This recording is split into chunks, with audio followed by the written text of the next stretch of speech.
လာကုန်လားနဲ့ခုတည်းကိုမအိမ်နိုင်တော့ငါပိတ်ခောက်ထားလိုက်ရတယ်နော်လာနဲ့ငါစီကိုလာမလားလာထဒီအောင်ထလာလေ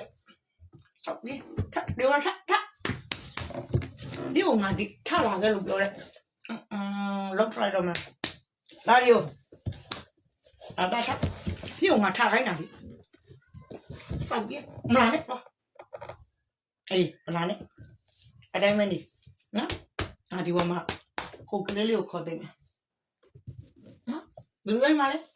လက်ကလေးလည်းပေါ့နေဟုတ်တယ်ဒီမအိုးတယ်အောက်မလေးပြေးတာအောက်မလေးပြေးတာအဲ့တော့ဝါနေတော့ငါလောက်ချင်လာပြီဟမ်အားလို့ငါအိမ်ရောက်ကြိုက်တာ